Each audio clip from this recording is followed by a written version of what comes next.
You don't want zero problems, big fella.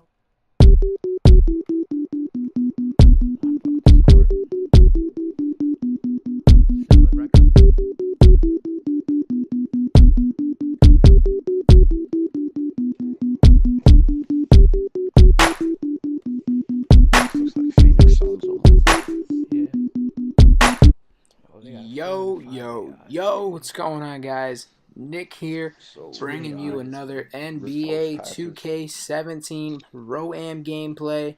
Balling out with my guys again. Miles at the 1, me at the 2, Luke at the 3, rolling at the 4. You pretty much know how that goes. We got an AI at the 5. Now, this game, before I get into some of the commentary, I do have a quick question that I would love for my Pro-Am players, hell, even my Park players, maybe franchise players, I don't know. Anyway, just want to run something by you. Want to know what you guys got to think about it. So, the other night, we were playing a team that relied on one player. You know, we played a team. They weren't a really good record.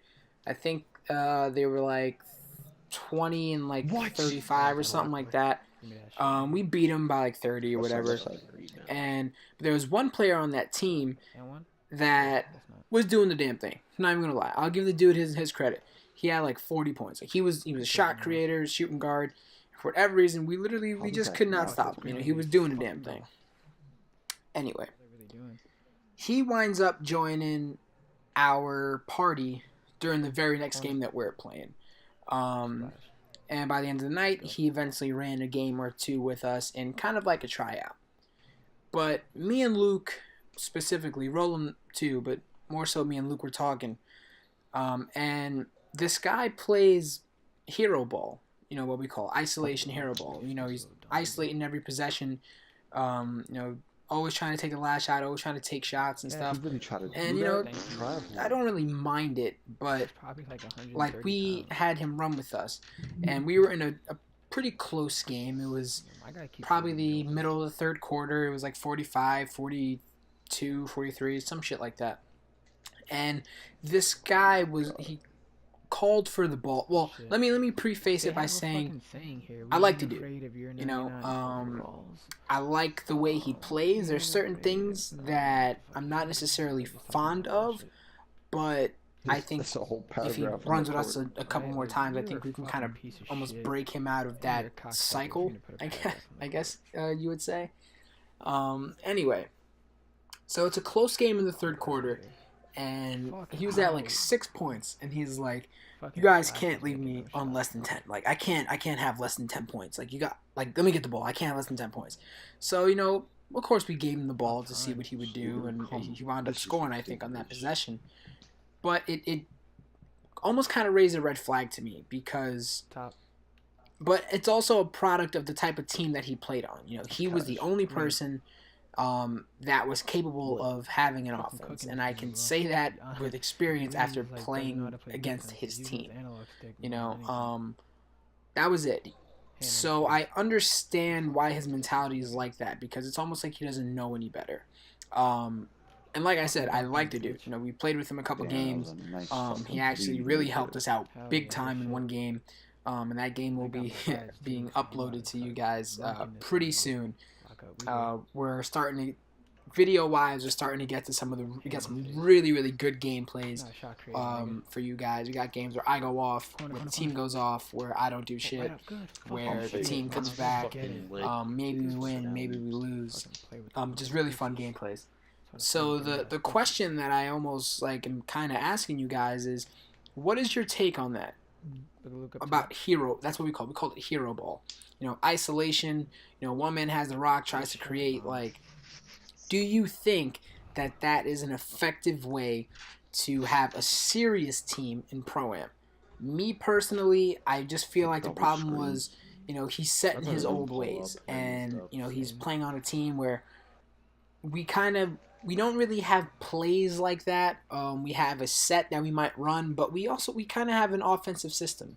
You know what I mean? And it's a system based on you get the best possible shot no matter who's taking the shot. You know what I mean? So like I've had games where I scored 4 points on 2 for 3 shooting, but my team has won by 30. And then I've also had games where I've had 30 on like 12 of 17 shooting and my team has lost. So, yeah, that's basically my question, you guys. Like, do you think that hero ball is a good way to be a successful pro-am team? I don't know if it is. I'm not sure. But enough of that. Let's get into the commentary. At the half, you see we're down 5. We are shooting a horrendous percent. We're shooting 35% from the field. We are being out-rebounded 11 to 15. But other than that, it's pretty much identical stats-wise. You see here, Rollins going to swing to me. I pulled in the corner. It was a 2. Contested, but it went in. And it's funny because we really struggled early on in this game. I think we had 8 points in the first quarter, and I think I had like 7 of them. Or we had 10 and I had 7. So we all really kind of struggled to figure out what we're doing, except for me, which is kind of a rarity. You know, not rarity that I like was in my groove early, and it's more of a rarity that everyone was struggling, you know, because there's gonna be at least one person every game that's gonna struggle off the bat. You know, they might struggle throughout the entire game, or they might just struggle for the first half of or the first part of that game. I've had my games where I've struggled in the beginning and then I pick it up at the end. I've also had my games where I struggled in the beginning and I struggled for the rest of the game. And it almost kind of comes back to what I was talking about in terms of hero ball. You know what I mean? Like, what are you talking about? For our team, you know, we don't really have a number one. You know, like we don't have a so and so is going to get the ball in a possession like this, because all we try to do as a team is we just try to create opportunities to get someone open. You know what I mean? I am totally comfortable in all of my teammates with the final shot. You know, I love the fact that I have some teammates that are like, give me the ball, I'll take the final shot. Like, that's me. I love when the ball's in my hand late because I love taking the final shot. You know what I mean? Some people can't handle that pressure. For some people, it is pressure. You know, to have the game basically depend on you.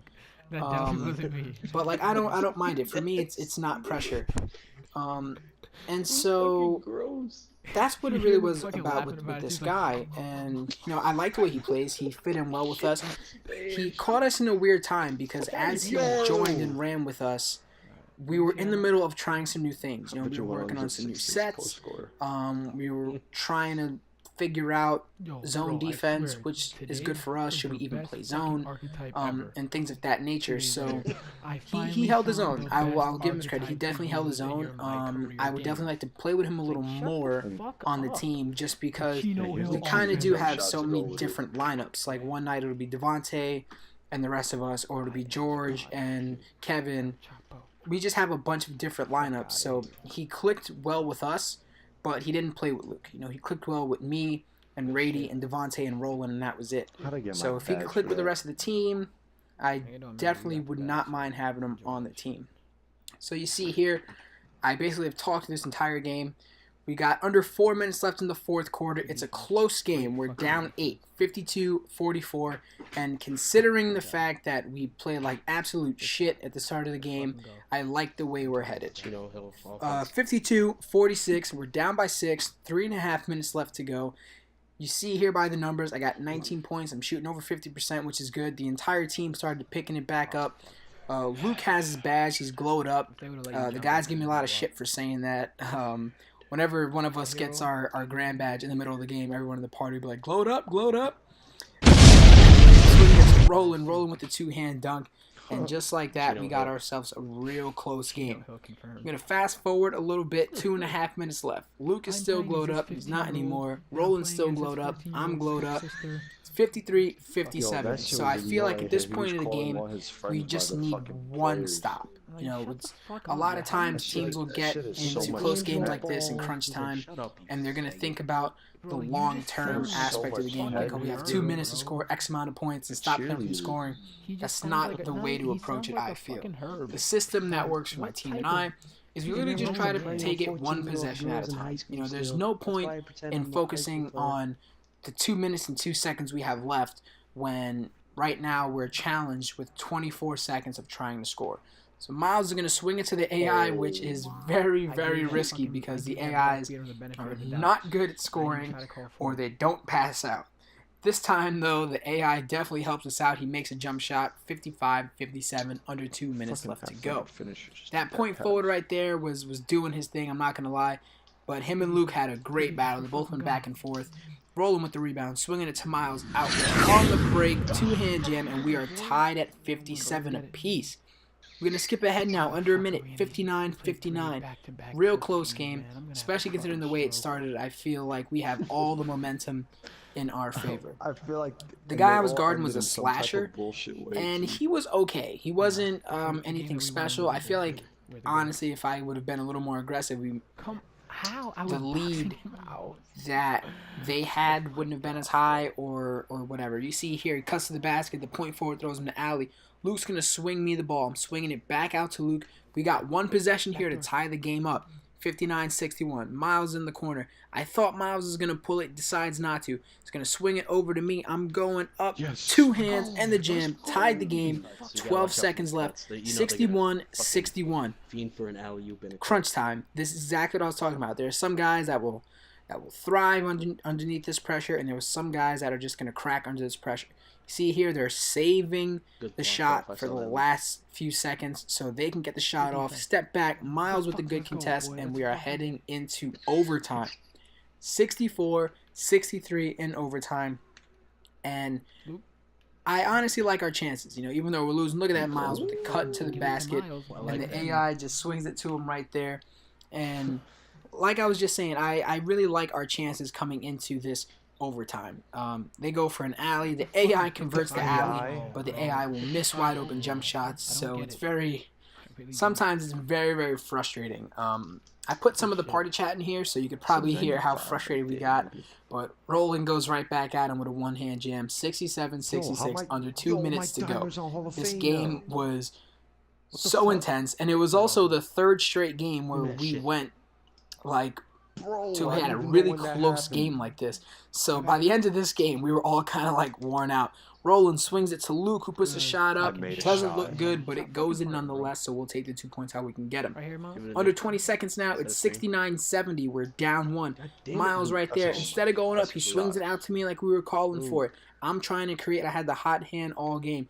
Luke goes towards the free throw line. He pulls a jump shot and cashes it with 4.8 seconds left. 71-70. All we need now is one stop. But they do have a slasher and an athletic finisher. So that right there, they're going to try to go for a lob. I'm almost 90% sure. Inbounding the ball to the point forward. My guy got away from me, cut back door, but the pass is thrown away. And that right there, guys, is basically all she wrote. 0.9 seconds. We inbound the ball. The game is over. It was not a pretty win. It was actually a really ugly performance by most of us. But we pull out the W, 71-70. Give this team their credit. They played well, but at the end of the day, we just played a little bit better than they did. That's it for this video. If you like this video, leave a like. If you enjoy these type of videos, hit subscribe and turn on the post notifications because I'm dropping these videos every single day. Peace. Nah, Miles definitely should have been playing the game, boy. He had 23 and 6. I had 24, 5, and 3 blocks.